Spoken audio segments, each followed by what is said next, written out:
मान लीजिए कोई एक आकार ड्रॉ करता है, लाइक कागज पर एक बहुत ही सिंपल सा शेप। हाँ बिल्कुल।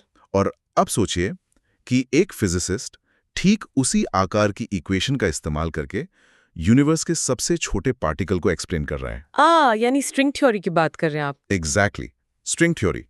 तो मेरा सवाल यह है कि ज्योमेट्री का प्योरली एब्स्ट्रैक्ट मैथमेटिक्स, जिसे सिर्फ उसकी सुंदरता के लिए पढ़ा गया था, वो अचानक इस पूरी फिजिकल रियलिटी का ब्लूप्रिंट कैसे बन गया? देखिए, ये एक ऐसा सवाल है जो ना प्योर मैथमेटिक्स और फंडामेंटल फिजिक्स के बीच की सबसे गहरी बाउंड्री पर खड़ा है। राइट। आमतौर पर जब भी मैथमेटिक्स या किसी साइंटिफिक डायग्नोसिस की बात होती है तो दिमाग में एक बहुत ही प्रिसाइज इमेज आती है। जैसे कि कोई ब्लड टेस्ट रिपोर्ट हो। सही बात है।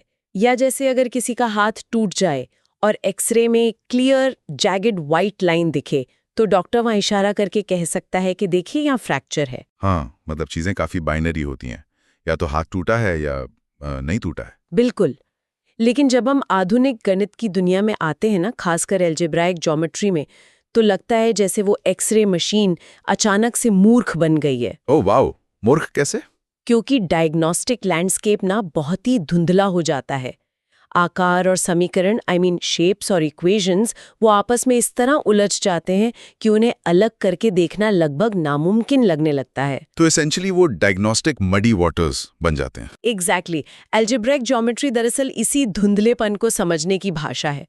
यहाँ आकर अपने आप को नंबर्स और पॉलिनोमियल्स में बदलते रहते हैं और इक्वेशंस अचानक से नए डायमेंशंस में जियोमेट्रिक शेप्स का रूप ले लेते हैं। और आई थिंक यही हमारी इस चर्चा का, इस डीप डाइव का मुख्य उद्देश्य है। हाँ। आज हम भारत के उन महान मैथमेटिशियंस के योगदान की गहराई में उतरेंगे जिन्होंने अलजेब्राइक ज्योमेट्री के इस धुंधले लैंडस्केप में पूरी तरह से क्रांति ला दी। और इसमें खासकर TFR और CMI जैसे संस्थानों का बहुत बड़ा रोल रहा है। Right. Tata institute of fundamental research और चेन्नई मैथमेटिकल इंस्टीट्यूट, इन संस्थानों से निकले इन दिग्गजों ने ऐसे सिद्धांत दिए हैं जिन पर आज की पूरी मॉडर्न मैथ टिकी हुई है, जो कि हमारे स्कूल वाले मैथ से बिल्कुल अलग है। सही कहा। ये स्कूल में सिखाए जाने वाले गणित जैसा बिल्कुल नहीं है। और मैं उम्मीद करता हूं कि इस यात्रा में मैथमेटिकल टर्म्स कोई बोझ नहीं लगेंगे, बल्कि किसी नए आविष्कार की तरह महसूस होंगे। बिल्कुल। तो फिर हम 1950 के दशक से शुरू करते हैं। हाँ चलिए। उस वक्त TIFR में ना एक अजीब सी मैथमेटिकल एनर्जी थी, खासकर जब लॉरेंस श्वार्ट्ज वहां आकर लेक्चर्स दे रहे थे। राइट, वो फ्रेंच मैथमेटिशियन। हाँ, और वहीं दो ऐसी शख्सियतें थीं जिन्होंने मॉडर्न अलजेब्राइक ज्योमेट्री की फाउंडेशन तैयार की, CS शेषाद्री और MS नरसिम्हन। शेषाद्री और नरसिम्हन, इनका नाम तो हिस्ट्री में गोल्डन लेटर्स में लिखा है। एग्जैक्टली। इन दोनों का सबसे प्रसिद्ध काम नरसिम्हन शेषाद्री थ्योरम के नाम से जाना जाता है, जो 1965 में पब्लिश हुआ था। और इस थ्योरम ने एक्चुअली किया क्या था? इस थ्योरम ने एक कॉम्पैक्ट रीमन सरफेस पर स्टेबल वेक्टर बंडल्स के लिए जरूरी कंडीशंस को पूरी तरह साबित कर दिया। ओके, वेट, ये थोड़े भारी टर्म्स हैं। हाँ, मैं इसको आसान करती हूँ। एसेंशियली इस एक थ्योरम ने अलजेब्रिक ज्योमेट्री, डिफरेंशियल ज्योमेट्री और टोपोलॉजी के बीच एक बहुत ही मजबूत पुल बनाया, जिसके अस्तित्व के बारे में पहले किसी ने सोचा भी नहीं था। यहाँ रुककर ना इस वेक्टर बंडल्स के कॉन्सेप्ट को थोड़ा अनपैक करते हैं, क्योंकि ये शब्द सुनने में बहुत एब्स्ट्रैक्ट लगते हैं। सही आइडिया है।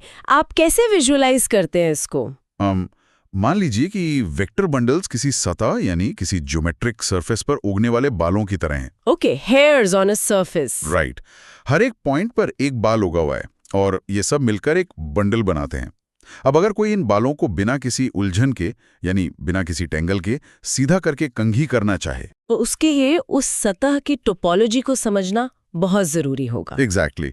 एक स्फीयर पर यानी एक गेंद पर कंघी करना बिल्कुल अलग रिजल्ट देगा और एक डोनट शेप पर कंघी करना बिल्कुल अलग हैगा। ये बहुत ही ब्रिलियंट एनालॉजी है। और उसको अगर हम थोड़ा और आगे बढ़ाएं तो हर एक पॉइंट पर जो बाल जुड़ा है वो दरअसल एक नया वेक्टर स्पेस है। और हर एक पॉइंट अपने आप में एक डायमेंशन है। सही पकड़ा।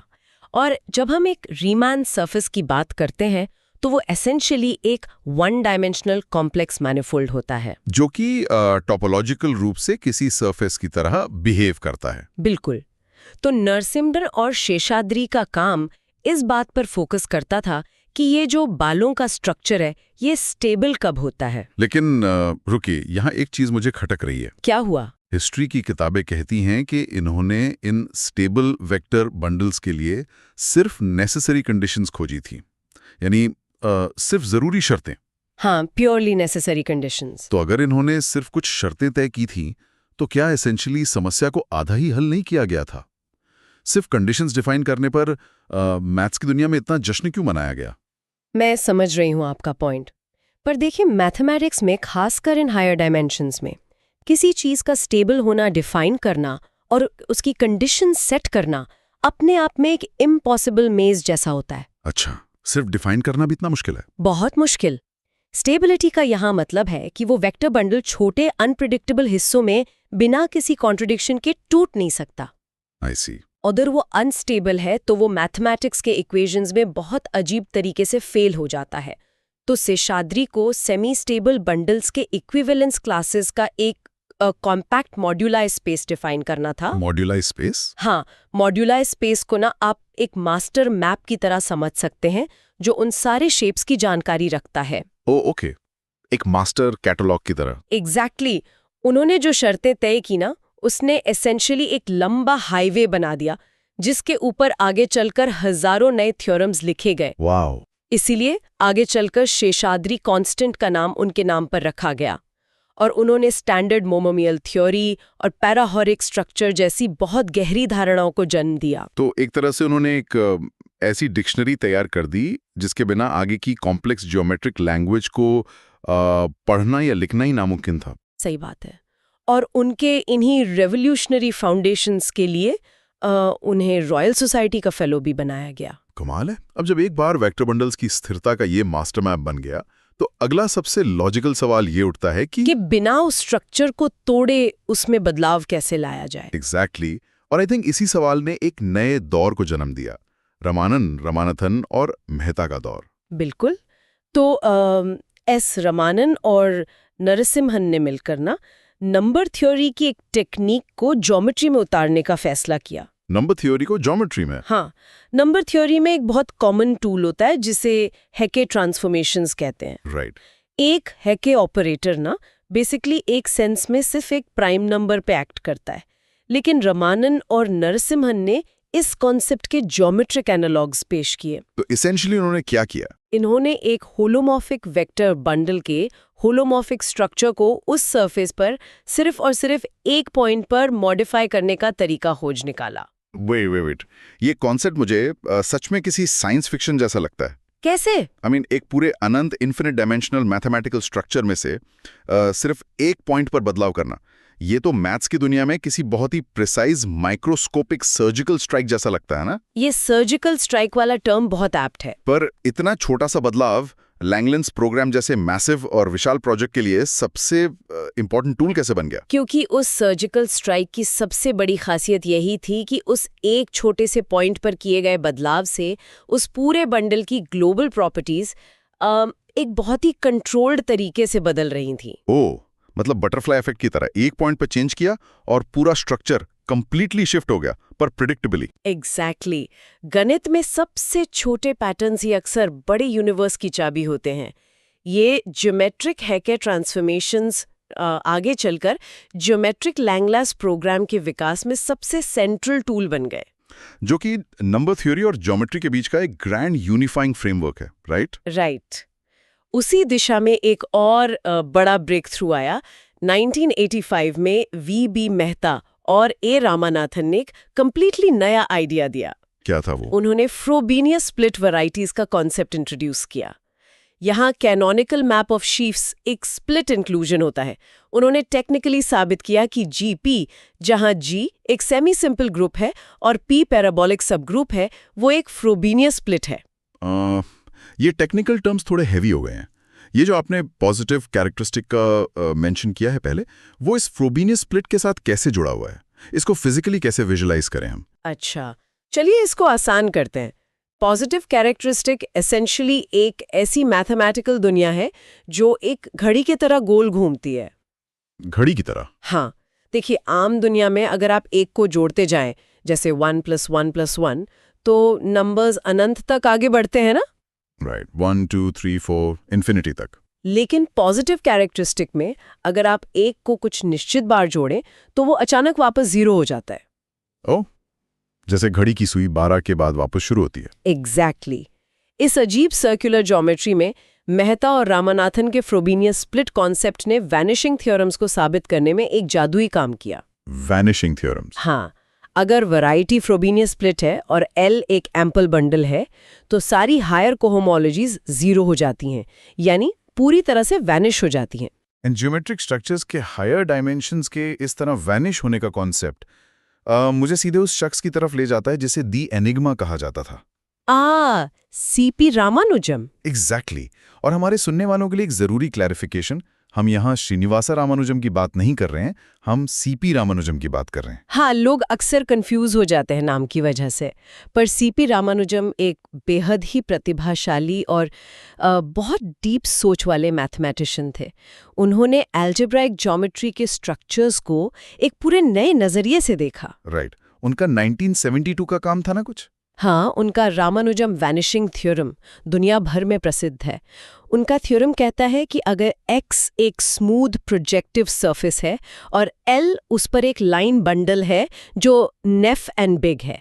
नेफ एंड बिग। हाँ, तो उसकी हायर कोहोमोलॉजी पूरी तरह शून्य हो जाएगी, यानी आकार की जो एक्स्ट्रा कॉम्प्लिकेशंस या अनवांटेड डायमेंशंस हैं वो एग्जिस्ट ही नहीं करेंगे। अच्छा, इस वैनिशिंग थ्योरम को समझने के लिए ना चलिए एक और एनालॉजी ट्राई करते हैं। बिल्कुल, बताइए। मान लीजिए एक super advanced acoustic sound proof कमरा है। ओके। इस कमरे की खासियत यह है कि इसमें सिर्फ और सिर्फ एक ही खास आवाज या फ्रीक्वेंसी गूंज सकती है। उसके अलावा जितना भी बैकग्राउंड शोर या किसी और आवाज का रिफ्लेक्शन है वो उस कमरे के आर्किटेक्चर की वजह से पूरी तरह से कैंसल आउट हो जाता है, यानी शून्य हो जाता है। ओह वाओ, ये तो मैथमेटिकल वैनिशिंग का परफेक्ट पैरेलल है। और पता है उस एनालॉजी में जो अकॉस्टिक फोम है ना, जो शोर कैंसिल कर रहा है, हाँ, वही अकॉस्टिक फोम मैथमेटिक्स में नेफ एंड बिग लाइन बंडल का काम करता है। अच्छा, ये terms basically technical properties define करते हैं। निल्फ का मतलब है कि बंडल का इंटरसेक्शन नंबर किसी भी कर्व के साथ कभी नेगेटिव नहीं हो सकता। ओके। और बिग का मतलब है कि उसका self intersection number strictly positive होना चाहिए। Got it. जब ये फॉर्म यानी ये प्रॉपर्टीज ज्योमेट्री में अप्लाई होती हैं तो अचानक से एक अजीब सी शांति छा जाती है। बाकी सारी कॉम्प्लेक्स हायर कोहोमोलॉजीज 0 हो जाती हैं और सिर्फ एक प्योर स्ट्रक्चर बचता है। वाओ, और आई थिंक उसी प्योर स्ट्रक्चर की डीप अंडरस्टैंडिंग से उन्होंने अफाइन प्लेन का टोपोलॉजिकल कैरेक्टराइजेशन भी दिया था, है ना? हाँ बिल्कुल। उनका मानना था कि अगर एक स्मूथ कॉम्प्लेक्स अफाइन सरफेस कॉन्ट्रैक्टेबल है और इन्फिनिटी पर सिंपली कनेक्टेड है तो वो टेक्निकली कॉम्प्लेक्स प्लेन के आइसोमॉर्फिक ही होगी। ये लेवल की मैथमेटिकल क्लैरिटी तो एक नए लेवल पर थी सच में। और इस एक ऑब्जर्वेशन ने ना आगे चलकर अफाइन अलजेब्रिक ज्योमेट्री की पूरी एक नई वेव शुरू की। रामानुजम के इस काम ने हायर डायमेंशनल वैरायटीज को स्ट्रिक्टली क्लासिफाई और समझने का एक बहुत ही साफ रास्ता खोला। पर देखिए, यहाँ पर आकर एक नई कॉम्प्लिकेशन आती है। कैसी कॉम्प्लिकेशन? आप कितनी भी परफेक्ट शेप्स और उनके वैनिशिंग प्रॉपर्टीज को डिफाइन कर लें, ज्योमेट्री ना एक पॉइंट पर आकर अपनी लिमिट हिट कर देती है। राइट, इक्वेशंस की कमी। एग्जैक्टली। बिना इक्वेशंस के स्ट्रिक्ट कंट्रोल के इन कॉम्प्लिकेटेड आकारों को हैंडल करना मुश्किल हो रहा था।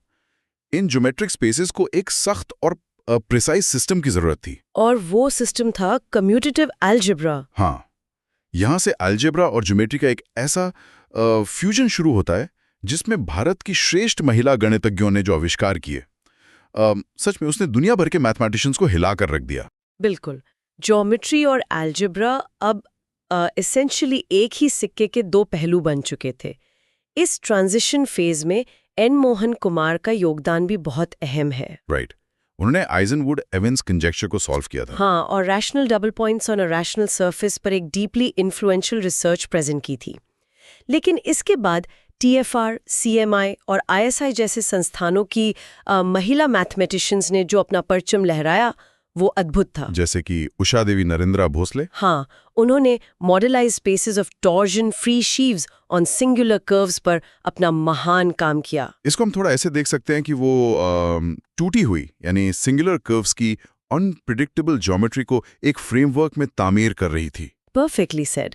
और ठीक उसी वक्त आर परिमला और विजयलक्ष्मी त्रिवेदी भी कम्यूटेटिव अलजेब्रा में ऐसे फंडामेंटल स्ट्रक्चर्स बना रही थीं जो इस पूरी ज्योमेट्री को और सॉलिड बना रहे थे। और इस कम्यूटेटिव अलजेब्रा की प्योर पावर का सबसे बड़ा, आई वुड से सबसे माइंड ब्लोइंग उदाहरण नीना गुप्ता का काम है। Oh definitely, Indian statistical institute Kolkata की प्रोफेसर नीना गुप्ता। राइट, जिन्होंने 1949 में ऑस्कर ज़रेस्की द्वारा बनाई गई उस समस्या को हल कर दिया जिसे दुनिया की सबसे कठिन मैथमेटिकल पहेलियों में गिना जाता था। Zariski cancellation problem for affine spaces. हाँ, और इस मॉन्यूमेंटल अचीवमेंट के लिए उन्हें भटनागर और रामानुजन प्राइज दोनों मिले।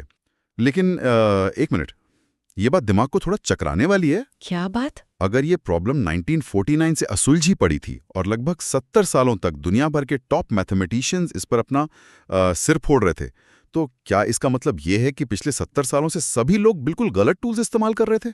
गलत टूल्स? हाँ, मतलब जब तक कि नीना गुप्ता ने आकर इसे एफाइन अलजेब्राइक ज्योमेट्री के नजरिए से नहीं देखा, तब तक क्या सब गलत डायरेक्शन में जा रहे थे?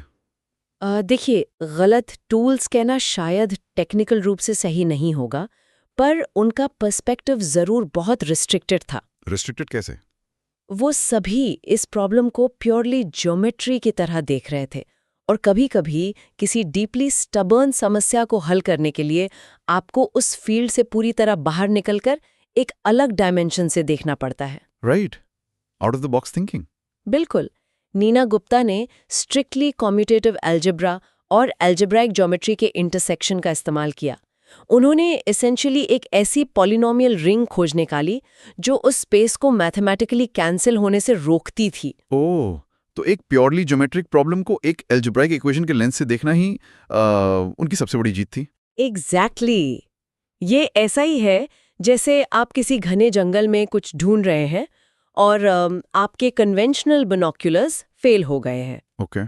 तो आप अचानक एक थर्मल कैमरा निकाल लें। प्रॉब्लम वही है, जंगल वही है, पर टूल ने पूरा पर्सपेक्टिव बदल दिया। वाओ, थर्मल कैमरा, ये बहुत ही खूबसूरत तरीका है इसे समझने का, है ना?